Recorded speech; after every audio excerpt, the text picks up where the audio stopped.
सम्मान्य सभामुख महोदय, अर्थमन्त्रीज्यूले यही श्रावण 26 गते देशको वर्तमान आर्थिक अवस्थाको जानकारी सदन समक्ष राख्नुभएको छ। अर्थमन्त्रीज्यूले सदन समक्ष राख्नुभएको उक्त जानकारीका सम्बन्धमा मैले आफ्नो र आफ्नो दलको दृष्टिकोण यस सम्मानित सदन समक्ष प्रस्तुत गर्न उभिएको छु। सम्मान्य सभामुख महोदय, देशको वर्तमान आर्थिक अवस्थाको आर्थिक स्थितिको जानकारी भनेर अर्थमन्त्रीज्यूले प्रस्तुत गर्नुभएको उक्त आलेख सरसर्ती सुन्दा र गहिरो गरी अध्ययन गर्दा अघिल्लो सरकारका कामहरूका बारेमा, अघिल्लो सरकारको बारेमा तथ्यहीन आलोचना र विरोधमा केन्द्रित भएको एउटा आरोप पत्रको रूपमा प्रस्तुत भएको मैले पाएको छु।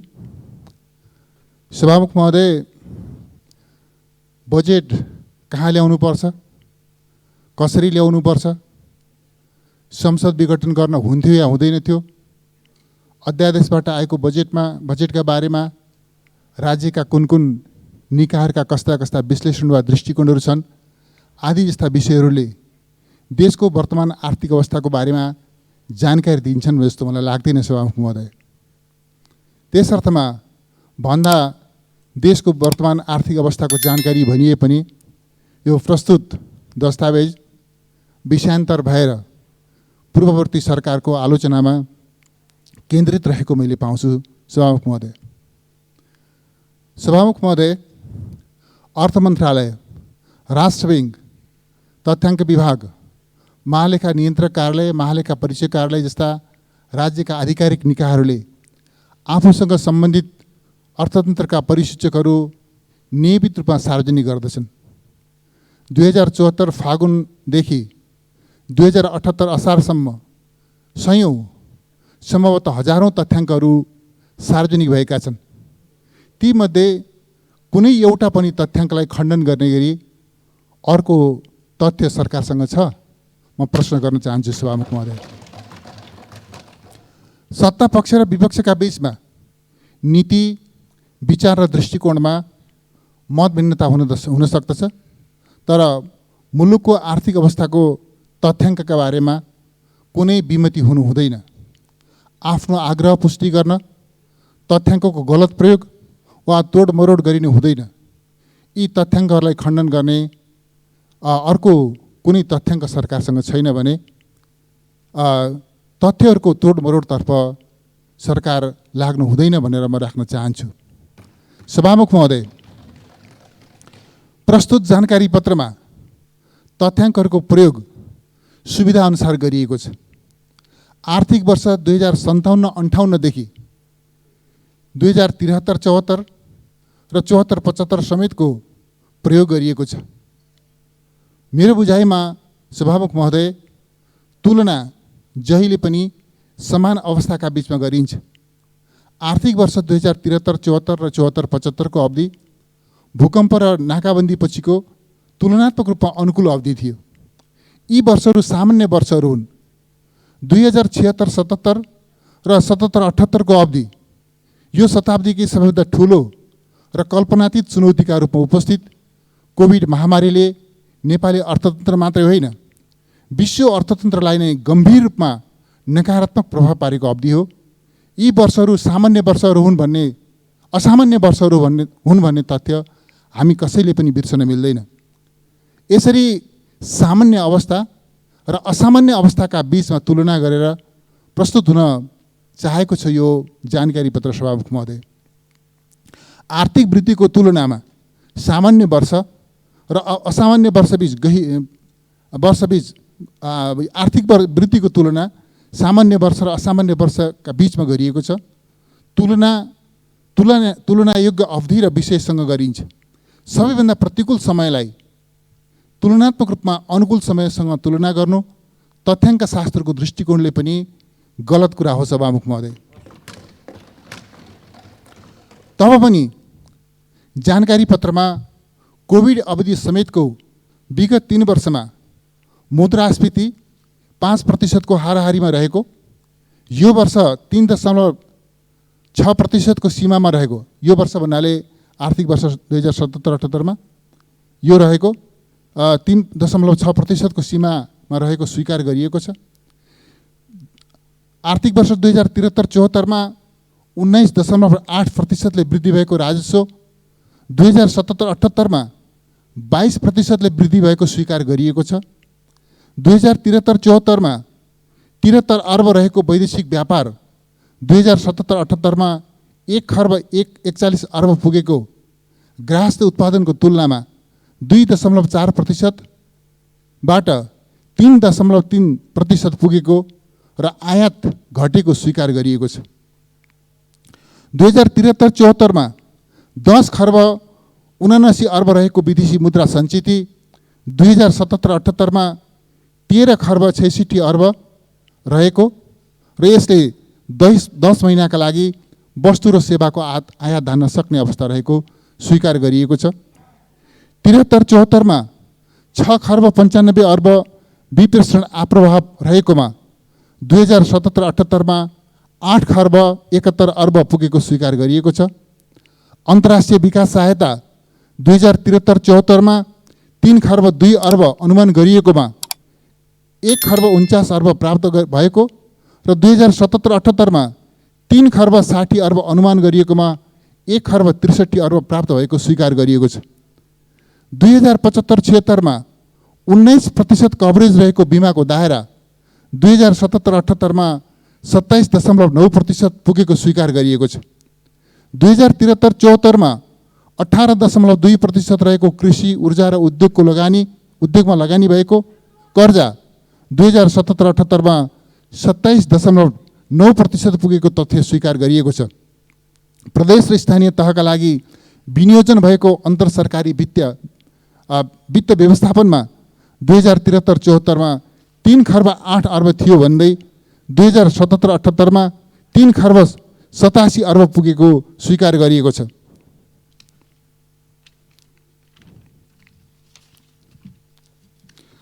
असारे खर्च भनेर आलोचना हुने गरेको पुँजीगत खर्च 2073-74 मा 23% थियो भने 2077-78 मा 22% मा झरेको स्वीकार गरिएको छ।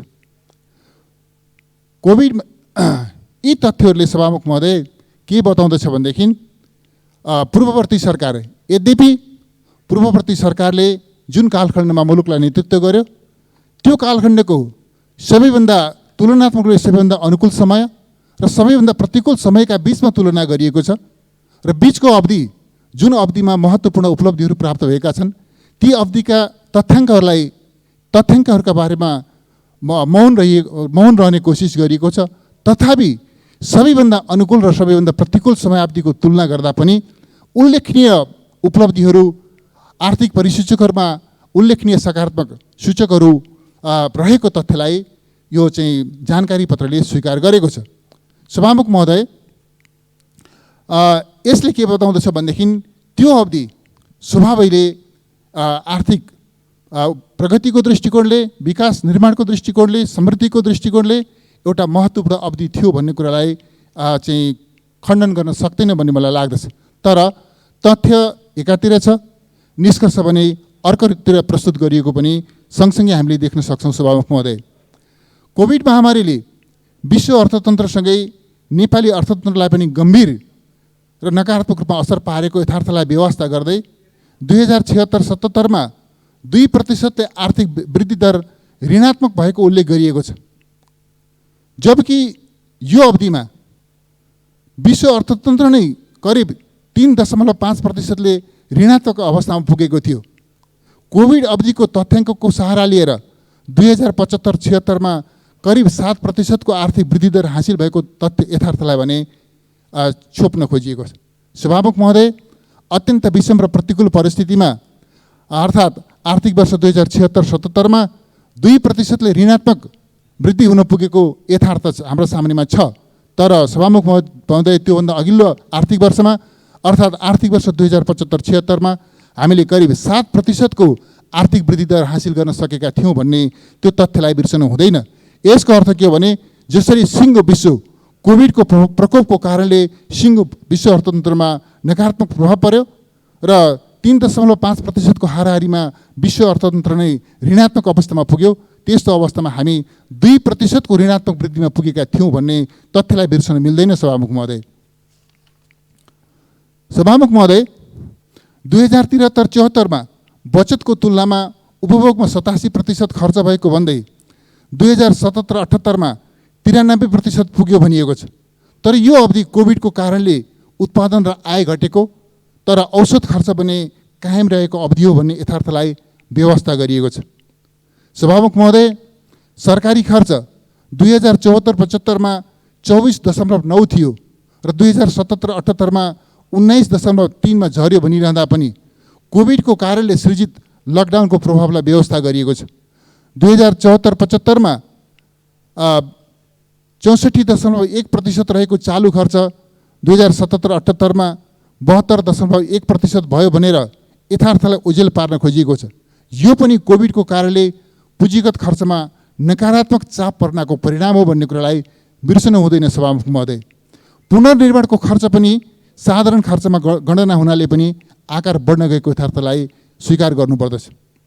सभामुख महोदय, सार्वजनिक ऋणको विषयलाई पनि महत्त्वका साथ उठाइएको छ।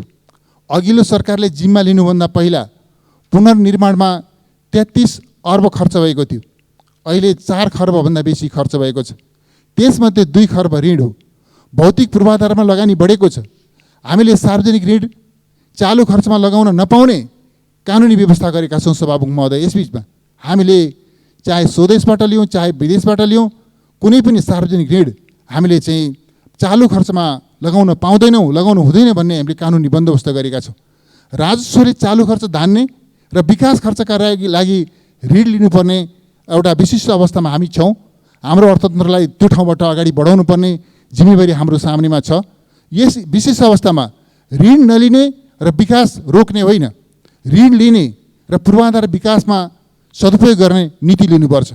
कुल ग्राहस्थ उत्पादनको तुलनामा जापानको कुरा गर्नुहुन्छ भने 270%, भारतको कुरा गर्नुहुन्छ भने 70%, अमेरिकाको कुरा गर्नुहुन्छ भने करिब 100% को हाराहारीमा सार्वजनिक ऋण रहेको हामी पाउँछौँ र हामी कहाँ पनि 60 को दशकमा करिब 66% को हाराहारीमा ऋण पुगेको हामीले देखेका छौँ। त्यसर्थ सभामुख महोदय, ऋण कस्तो ऋण लिने, कसरी के का निम्ति लिने, ऋणको सदुपयोग कसरी गर्ने जस्ता प्रश्नहरूमा हामीले ध्यान केन्द्रित गर्नुपर्छ। त्यसकारणले सार्वजनिक ऋणको दायरा बढ्यो भनेर मात्रै होइन, ऋणको प्रकृति र कार्य परिस्थितिका बारेमा सूक्ष्म विश्लेषण गरेर सही निष्कर्षमा पुग्नु पर्दछ। त्यो दृष्टिकोणका साथ हामी अगाडि बढ्नु पर्दछ भन्ने मलाई लाग्दछ। सभामुख महोदय, 2073-74 बजेट निर्माण गर्दा राष्ट्र ब्याङ्कको विवरणका आधारमा रु 102 अर्ब 73 करोड बचत भएको भनिएको स्रोतलाई समेत मानेर बजेट निर्माण गर्ने गलत अभ्यासले गर्दा सञ्चित कोषको ऋणात्मक रकम बढ्न गएको हो। 2077-78 सञ्चित कोष 75 अर्बले बचत हुँदा 143 अर्ब ऋणात्मक अवस्थामा रहन गएको छ।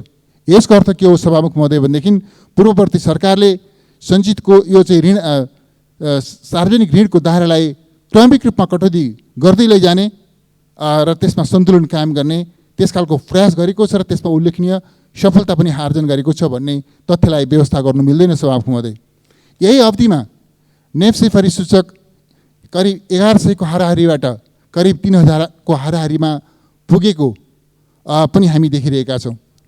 सभामुख महोदय, अक्सफोर्ड विश्वविद्यालयका अनुसार 2014 30% रहेको नेपालको बहुआयामिक गरिबी 2019 17% झरेको छ। निरपेक्ष गरिबी करिब 3% घटेको थियो, अहिले त्यसमा कोभिड महामारीको प्रभाव परेको छ।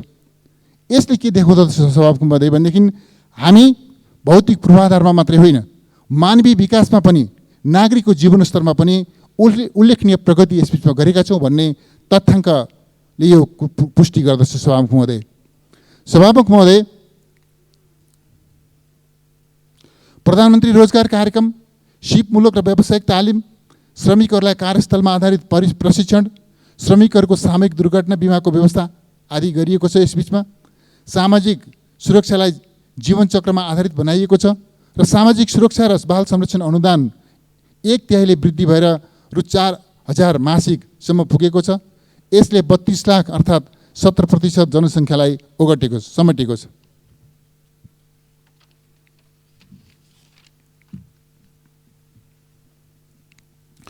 कोभिड महामारीका बीचमा पनि मेलम्ची, अप्पर तामाकोसी, पोखरा तथा लुम्बिनी विमानस्थल लगायतका राष्ट्रिय गौरवका आयोजनाहरू सम्पन्न भएका वा सम्पन्न हुने चरणमा पुगेका छन्।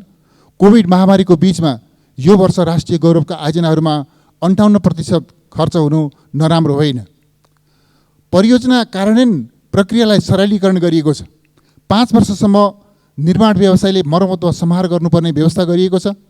आर्थिक कार्यविधि र वित्तीय उत्तरदायित्व ऐन पारित भएर कार्यान्वयनमा आएको छ र पुँजीगत खर्चका लागि खास गरी पुँजीगत खर्चका लागि अनुकूल आधार निर्माण गरिएको छ। संयुक्त राष्ट्रद्वारा सन् 2026मा अति कम विकसितबाट विकासशील राष्ट्रमा स्तरोन्नति हुने घोषणा भएको छ। नेपाल अति कम विकसित अवस्थाबाट विकासशील राष्ट्रमा स्तरोन्नति हुने घोषणा भएको छ। आर्थिक क्षेत्रमा यथास्थितिमा रहँदा यो उपलब्धि सम्भव थियो र सभामुख महोदय, आर्थिक क्षेत्रमा हामीले उपलब्धि आर्जन गर्न नसकेको भएदेखि हामीले यो स्तरोन्नति प्राप्त गर्न सम्भव हुने थियो र सभामुख महोदय, त्यस अर्थमा पुनर्निर्माणका सन्दर्भमा हामीले आर्जन गरेको उपलब्धि र अनुभवहरू दुनियाँका अरू मुलुकहरूले पनि सिक्दैछन्। सडक, पुल, खानेपानी, विद्युत उत्पादन लगायत भौतिक पूर्वाधारको क्षेत्रमा महत्त्वपूर्ण उपलब्धिहरू प्राप्त भएका छन्। विखण्डनको प्रवृत्तिलाई राष्ट्रिय एकताको पक्षमा, हिंसाको प्रवृत्तिलाई शान्तिको पक्षमा र बृहत राष्ट्रिय एकताको पक्षमा भएका उपलब्धिहरूले आर्थिक विकासका लागि अनुकूल आधारहरू निर्माण गरेका छन्। पूर्व तयारीका साथ आवश्यक र उपयुक्त योजनाहरूलाई मात्र बहुवर्षीय ठेक्काको सहमति दिने गरिएको छ। सडक, रेल वा अन्य कुनै पनि पूर्वाधार निर्माणको जिम्मेवारीबाट सरकार पछाडि हट्न मिल्दैन। अघिल्लो सरकारले जिम्मेवारी सम्हाल्दा 8 खर्बको बहुवर्षीय दायित्व हस्तान्तरण गरिएको थियो अथवा त्यो 8 खर्बको बहुवर्षीय दायित्व सहित जिम्मेवारी सम्हालेको थियो।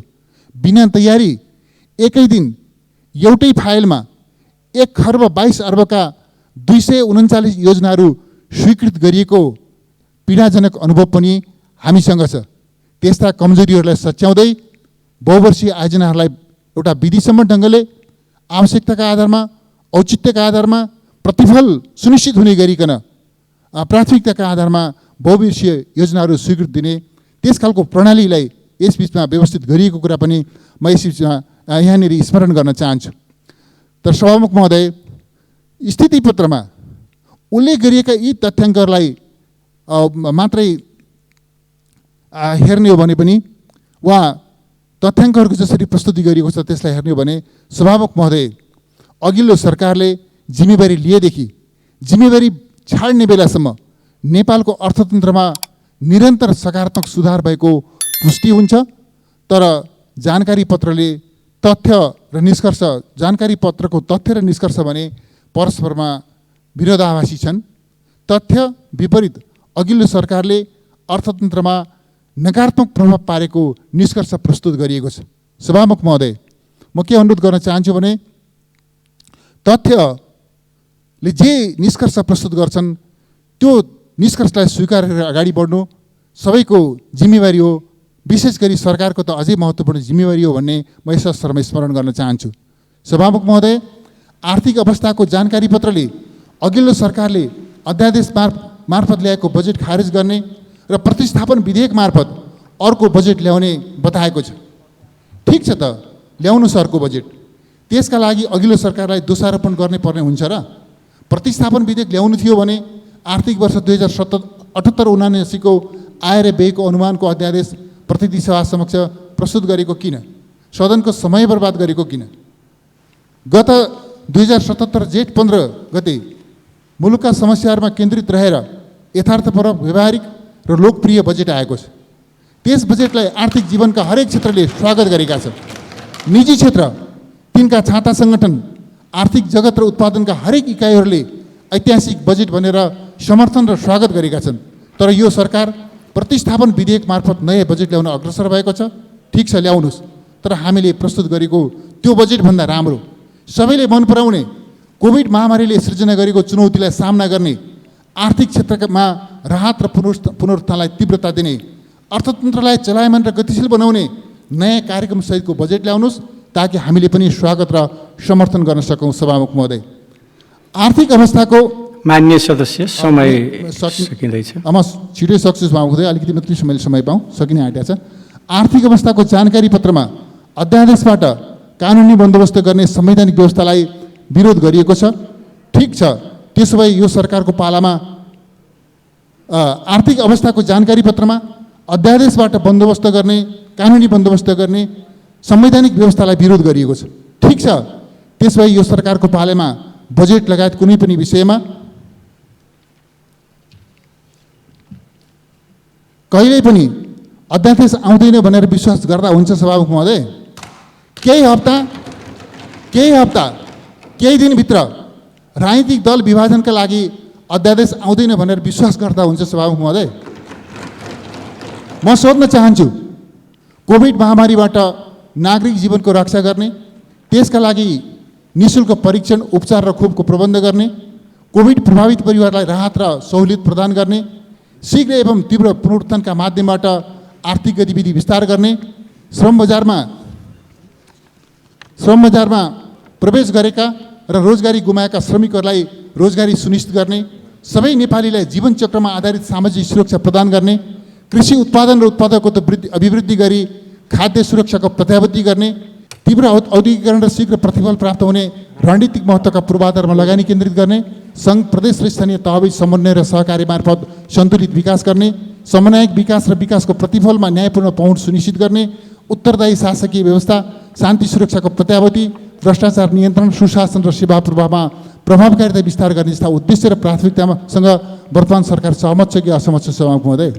सरकारले प्रतिस्थापन विधेयक मार्फत ल्याउन चाहेको नयाँ बजेट सबै नेपालीलाई कोभिड विरुद्धको परीक्षण, उपचार र खोप निःशुल्क गर्ने, सबै स्थानीय तहमा 5, 10 र 15 सय आधारभूत अस्पतालहरू निर्माण गर्ने, भक्तपुरको दुवाकोटमा अत्याधुनिक वीर अस्पताल, कृतिपुरमा सुपर स्पेसियालिटी अस्पताल, सातै प्रदेशमा सरकारी स्वामित्वका मेडिकल कलेजहरू, सबै नेपालीको पहुँच सुनिश्चित हुने गरी स्वास्थ्य बिमाको दायरा विस्तार जस्ता कार्यक्रमहरू जारी रहन्छन् कि खारेज हुन्छन् सभामुख महोदय?